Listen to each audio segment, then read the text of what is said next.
Reviews back in the early 2000s pretty much amounted to writers using "this looks cool" or "this does not look cool" as metrics for whether or not fans should buy a new video game. As new releases have gotten more mature though, so has the writing on them. And the modern gaming landscape has so many nuanced, interesting and complex critiques for anyone to jump into.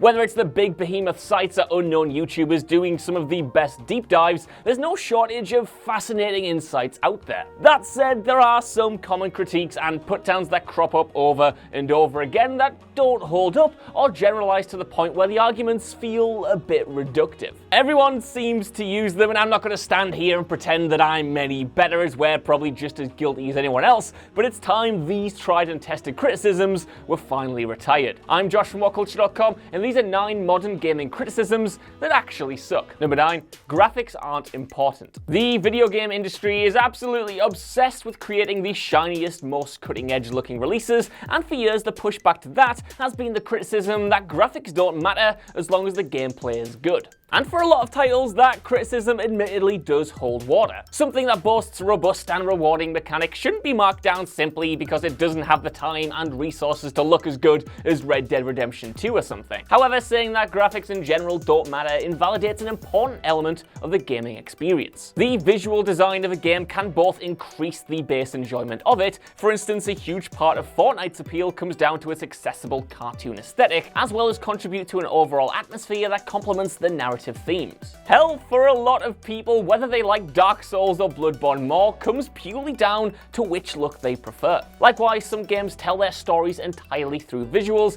and the impact of said stories can be weakened if graphics are poor or the designs slapped together. Now, don't get me wrong, graphics aren't the be-all and end-all of a game, but art direction and visuals in general are still an important part of the experience and can be just as, if not more important than, the actual gameplay. Number 8. It's the best Call of Duty since the last one. The Call of Duty cycle is real.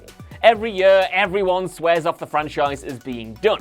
Then the new game is teased and cautious optimism begins to set in. Then it's properly unveiled and everyone is suckered in by the amazing trailers, and then it comes out and critics and fans proclaim it as the best one in years, or the best one since Modern Warfare 2 or Black Ops. Then a few months go by and everyone turns on the release and the cycle repeats. The part of that tradition that's almost become a meme at this point though is every new game being heralded as the best installment in years. Since Advanced Warfare, every new Call of Duty gets lavished with this same praise, to the point where it's become kinda meaningless. If every new game is the best one in years, then what does that mean for the last one, which was also heralded as the sequel that got the series back on track? It's almost like everyone just forgets they played a Call of Duty 12 months ago and said all the exact same things they're currently saying about the new one that they're currently enjoying. Number 7, walking simulators aren't real video games. This one is thankfully not quite as prominent as it used to be, but that only makes it even more frustrating when it does pop up. When the likes of Dear Esther and Gone Home started gaining success, the term walking simulator was initially conceived as a pejorative, a way to mock these titles for centering all their gameplay around walking from place to place, and maybe occasionally solving a simple puzzle or two. It got to the point where discussions around whether they should be classed as video games at all were being had because they played out more like an interactive movie than your regular blockbuster release. Of course, they absolutely are games though, and saying that walking simulators aren't only limits creativity in one of the most malleable mediums. The fact that What Remains of Edith Finch can sit alongside Gears of War is something we should champion and embrace, not ridicule. Likewise, these stories sometimes only work because they're video games. For instance, Gone Home's impact doubles if you've played any first-person horror game from the past decade, as it subverts the player's familiarity with those systems and mechanics in the opening hours to then pull the rug straight from under them. Number 6, free-to-play automatically means lower quality. There are a couple of terms in the gaming industry that have been soured because of too many bad apples ruining a potentially good thing anyway for everyone. Live services, loot boxes, and free-to-play have practically become poison to any game looking to attain a dedicated audience, but it's the latter especially that doesn't quite deserve the venom it receives. Free-to-play games are treated with suspicion primarily because of how they were treated by publishers in the early 2010s. Once recurrent spending models proved popular, publishers prioritized free-to-play titles and introduced free-to-play elements into their regular franchise offerings, while justifying the lack of polish with the "it's free, what do you expect" excuse. That approach was soundly rejected by fans, but the stink of free-to-play lingered long after publishers switched gears, which is a huge shame because following releases proved just how rewarding the model could be and how it could result in some genuinely great games. Titles like Warframe, Apex Legends, PlanetSide 2, and a whole bunch more proved that the genre could match the quality of full-price AAAs without resorting to predatory business tactics. Number 5, a lack of difficulty is a negative. When video games were invented, they were all about posing a challenge. Players flocked to the arcades to test their mettle against the ladder of opponents in Street Fighter, and learning the skills needed to get to the end was a huge part of the experience. There was a real sense of achievement and some pride to be taken in beating a game, and that mentality has never really gone away. In fact, my friend and yours, Scott Tailford, did a very good video on this exact topic that you should check out if you have time. Plug. However, games have evolved massively since then, and while there are titles that still absolutely pride themselves on challenging the player, either intellectually or through game mechanics, so many others are just there to be enjoyed without this element at the forefront. Consequently, when a release is criticized for not being difficult enough, it can feel a little bit unfair.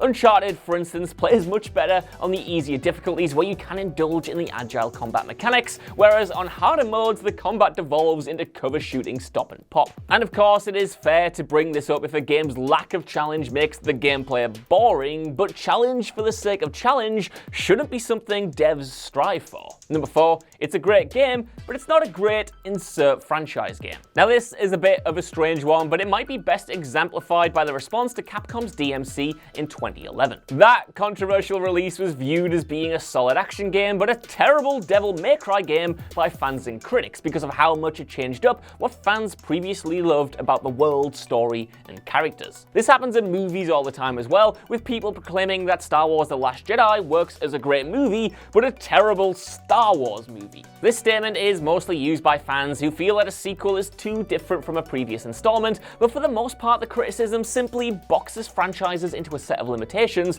instead of allowing them to grow. It also causes a weird push and pull for the developers, who at once have to deliver something fresh and interesting, but also familiar enough to not alienate fans who have an idea of what the franchise should be. It's a nigh on impossible task, and under this framework, franchises struggle to evolve. I know there have been some great examples of the contrary, a la Devil May Cry 5, but think about how long it took that game to be made and how many mistakes Capcom made along the way. And for as much as some big names owe their success entirely to the hardcore fans who invested into them, no art should ever be created to simply appeal to the fans, but to explore new avenues and experiment with original ideas, even if we personally might not like where they lead. And trust me, there have been times where I have not liked where they led. Number 3, a multiplayer game without a story mode isn't worth full price. Video game publishers absolutely love to cut corners and release games with as little content as possible for $60. They also hate single player, which was the perfect cocktail for a bunch of them cutting these solo campaigns for franchises known primarily for their multiplayer offerings. The likes of Star Wars Battlefront, Titanfall, and Evolve all experimented with gutting the single player components and putting all the focus on online multiplayer, and were immediately called out for it. The problem wasn't just that those games cut single player stories, but that the other areas didn't benefit from the presumed added manpower. There was no increase in maps, weapons, or game modes, and the devs were rightly called out for delivering a lesser experience for the same price as similar games offering more content. Thankfully, these days studios understand that they can't get away with that approach, and titles like Rainbow Six Siege don't need a single player component to still be robust experiences that are worth the money. And yes, I know there are some modes in Siege that you can play single player, but I'm talking specifically about a campaign mode here. Number 2, a 30 frames per second cap isn't a deal breaker. For a while, the big differentiators between the Xbox One and the PlayStation 4 were whether they could hit 1080p and whether the games would be capped at 30 frames per second to achieve that resolution. Fans admittedly got incredibly obsessive about these features, and it led to a whole bunch of think pieces and articles arguing that FPS doesn't matter. The claim was that a game running at 30 frames per second wasn't all that different from one running at 60, and that it wasn't a debate worth getting getting caught up in. Of course, the differences in how many frames can be displayed is absolutely a huge part of how enjoyable gameplay can be, especially when it comes to twitchy shooters or action games. The more responsive these titles are, the more satisfying they are to play, and any dips in performance can completely throw the experience off. We don't need games running above 30 frames per second has always felt like an argument pushed because consoles never have the power to fully support higher frame rates, and marketers don't want to admit they're lagging behind the competition. I mean, on the other side of the coin, you also have people who do put everything into frames per second being a breaking point, which also isn't all that great. Number one, it's too short. The value of any video game is still all too often associated with its length. Like most criticisms on this list, at one point there was a real worry that games were giving players less bang for their buck, but this sentiment has remained even as new releases come more bloated than ever. That's because in response to the initial criticism, pretty much every major blockbuster release now takes tens, if not hundreds, of hours to finish. Devs like Ubisoft have pioneered open-world formulas whereby maps are littered with missions to complete and activities to take part in, to the point where 90% of players won't see everything. It's because of that shorter games have even more relevance in the gaming world now though.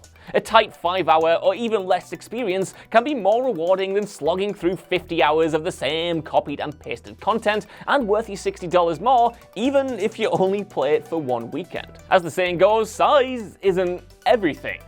Or at least, that's what I've been told. So that's our list. I want to know what you guys think down in the comments below. Do you agree with these criticisms being overdone, or would you argue counter? I genuinely want to hear your thoughts on this topic, but please, for the love of myself and my body, please be civil.